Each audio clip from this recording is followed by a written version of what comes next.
Hey everyone, welcome back to the channel. So today we have another teardown video, and I've been wanting to tear down a compressor on the channel for a while, and that's what we're going to be doing today. So like always, if you haven't subscribed to the channel, hit the subscribe button down below. Definitely smash the like button because it helps the channel out. And with that said, let's go ahead and get started on today's video. Before we begin this video, I just want to mention that this isn't your typical AC compressor. This came out of a Volkswagen. I believe the technical name for these are direct drive compressors. They do not have a clutch in the front, unfortunately, like almost every car out there does. And they use this little solenoid, which we'll get into further detail here as we tear it apart, and I'll explain it to basically activate this. So I just want to give everyone a heads up, if this doesn't look like a traditional AC compressor, that's because it's not. So where we're going to start off is on our bench. I got some plastic lined up here and some of this oil absorbent, because there should be AC oil in here that's going to come out through this process. What we're going to do here is just start off by removing this center bolt here to get this pulley off. Now I'm not sure if this is just going to come off or if we're going to need the power of persuasion by tapping it off. Now typically these do come off fairly simple, but let's see here. So we finally got our pulley off, and I must admit guys, I kind of screwed up. Now this is a junk unit, so it doesn't really matter. If I was rebuilding this, then yeah, that would be a problem. But initially you're supposed to take off those 3 torque screws here with the center screw, and then this should come off. I wound up removing the center screw and tapping it, thinking it would come off. I mushroomed the end of the stub shaft, and as you can see, the stub shaft broke out of it. I had pretty much screwed this up, and if you remove this the right way, this should just slide off. Then you are introduced to a snap ring that you take off, which then will take off your pulley. Now this is not a clutched pulley, as I mentioned to everyone. It's just a regular pulley. The only thing in here is a bearing that allows it to spin freely when the shaft is not internally activated. The way this works is this pulley is just idling, spinning all the time, and instead of using a clutch to activate it because the pulley's already set, the way this thing gets actuated is actually through this. If everyone can kind of see the gear there and everything, the splines. So these work on the principle of you have a solenoid right here, which internally activates it and then causes this shaft to basically engage instead of just idle, and that's what causes your AC to activate. So instead of a clutch on the outside, it kind of has an internal mechanism to do that. Now what we're going to do next, just to kind of get it out of our way, is remove this solenoid here. I got the snap ring off of this, and generally they're supposed to come off fairly easily, but this one is not. I'm going to try to persuade it a little bit by doing a little trick. Now probably don't do this at home because this will destroy it if you're trying to save it. So let me see if that vibrating it did anything, and doesn't appear to have done anything. So a fail attempt there. Let me see, wedging this in here, if I could get it off. Now it doesn't really matter, I just want to get the solenoid out of here, and if we can't, I'll just leave it in for the sake of time. Yeah, it's just gonna wind up breaking, which it is. Okay, let's just leave that on there. We don't really have to remove it at this point in time. So now that we got pretty much this thing bare, we got access to our front bolts here, which are crazily small. Let's see, these are 8mm. So let me see if I can grab my 8mm here and just take off all these bolts. And they're not even an 8. Wow, what size are these? It's not a 10. What size are you? It's definitely not that. So let's go into the metric stash. That's what I hate about ripping apart compressors and stuff like this. Sometimes they don't want you to open these up, so you know what they do? They don't give you the right size. So this should work.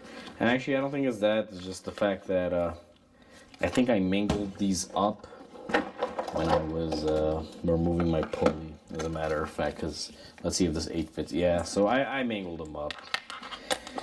Another thing I screwed up on right there, so go ahead and remove these bolts. Now you will note these bolts are very long. They go through the whole body and kind of sandwich everything together. So it looks like on a couple of these they're gonna fight me because the heads are a little mushroomed from where I was prying. So what I'm gonna do, and hopefully this will work, is hammer it on. Because we just got to get them off. It's not really that difficult. And this job wouldn't even be that horrible, or this teardown, if I just didn't mangle up the intro there when I removed that pulley. But live and learn. I don't rebuild these. This is trash. So don't really care. But I know if you're a rebuilder of one of these and you know how this stuff comes apart, you're probably screaming at me. So for those of you that are screaming at me, I'm sorry. I don't do this every day, so that's my excuse. With those long bolts taken off, we should be able to crack this loose here now. I am totally blind and missed one, that is why. Now that right there is a good example of when something doesn't work out the way you think it should, stop, because there may be something holding it together, and that was actually it. One extra bolt there. Now maybe I left that in there to teach a valid lesson, guys. You never know. But I didn't. I just didn't see it. So we're gonna go ahead and take off our front cover. This is highly machined, and if you notice it's glowing green, that's because this had dye in it. At some point someone must have injected that to trace any leaks. Now on the nose cone here we're gonna have probably some sort of bushing, which it does have. I'm not gonna bother taking that off, but that's all we have there. And then the other thing that we have here is a little oil fill port, like a oil fill. It's kind of cute. So in here, this is the meat and potatoes. We do have a roller bearing here. Really nice assembly. These are kind of cool. I usually wash these up and I use them for paperweights. They're kind of nice looking. And then we have our shaft. Now this does have like a balancer from what it looks like. Yep. So let's just remove this gasket because some of these gaskets are brittle. They will cut you up. And let's see if we can just get this out of here. So the way this works, before I go ahead and take this out of here and you guys are going to see a spectacular thing, is that this will just ride in here, and this thing, when it's all sandwiched together, it'll kind of move oblongly, causing these pistons to come in and out. Now let me give you guys the money shot here with the pistons coming out of this. Up, and there they go. Now there's not a whole lot to these. I'm just going to use one. So these are the pistons in the compressor. They ride on this wheel, which if the camera picks up, when it spins, it's not centered, it's not even. The way it works is as this spins, it moves it around, and this piston will go up and down, retracting. These pistons are constantly going around like in a circular motion. And that's all that's really in there. And then what they're doing is they're pushing the refrigerant and everything through the ports here. Now we do have the second half here that we took off just like that.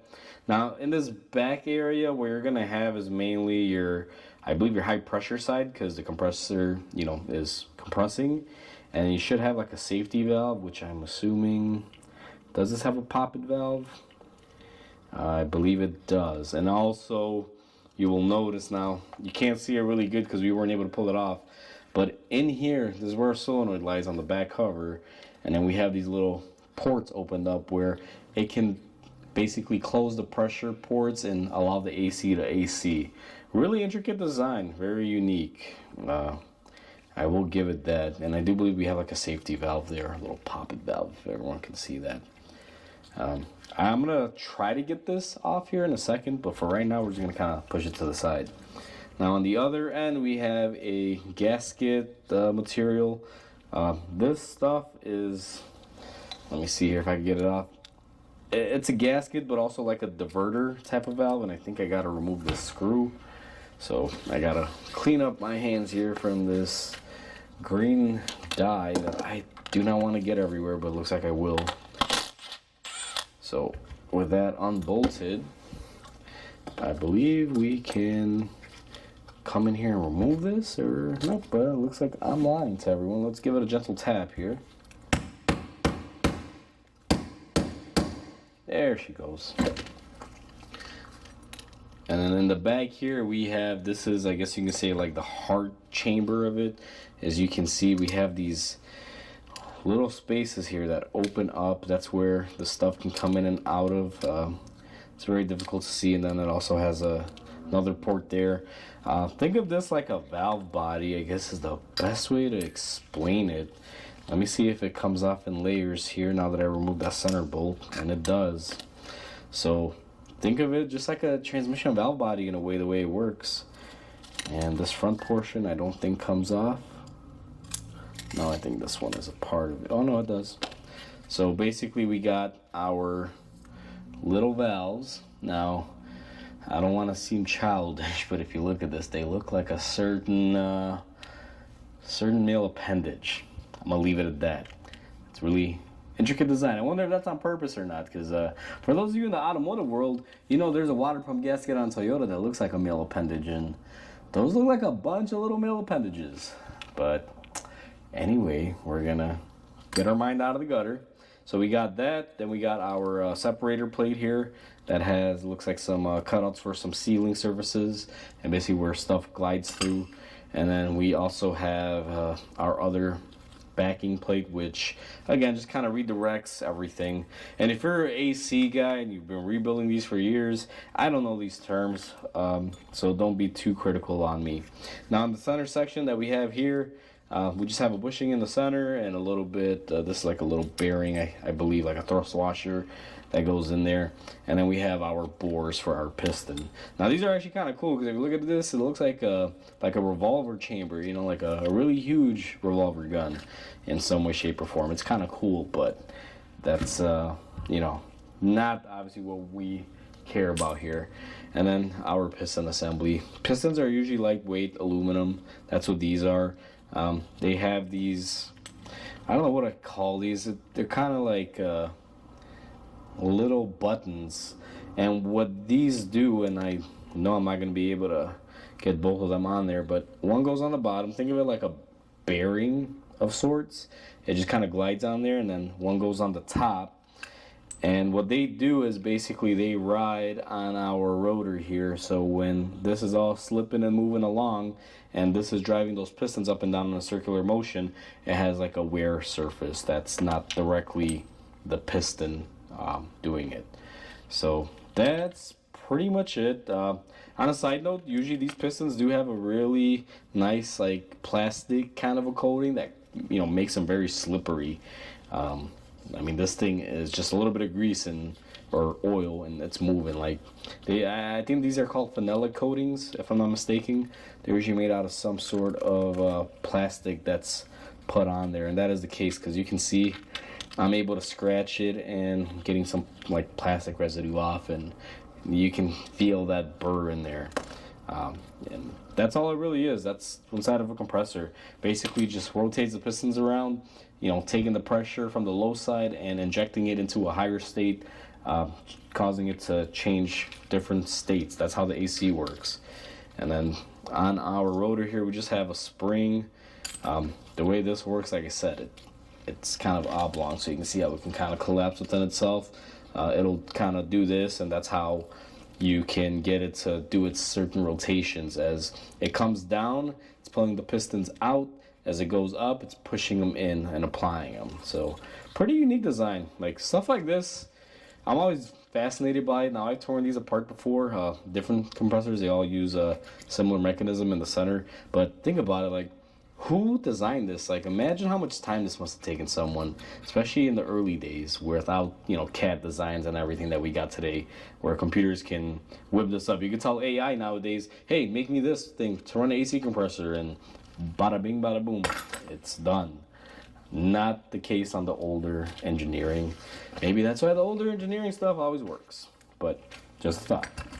So now that we have that off, I know I'm not gonna probably get this off, but I'm gonna try for you guys just so you can see the solenoid. Now, I don't know if I mentioned previously, because I had to take a little pause in this video. The second part now that you're seeing the teardown is way after. It's been about an hour because my GoPro battery died. I had to let it charge up. But Basically, if your Volkswagen is not cooling, usually this valve is always usually the culprit before you get your AC, and it's pretty cheap. You can find these for about $60-$70 sometimes, and get them pretty inexpensively. It's worth a shot to try it instead of buying a $500-$600 compressor. And I'm trying to get this thing out of here, and it does not seem to want to be. Oh, look at that! I think I got it, guys. We're almost there. So what I'm gonna do is grab it with my pliers, see if we can get it out of here all the way. Yep, just like that.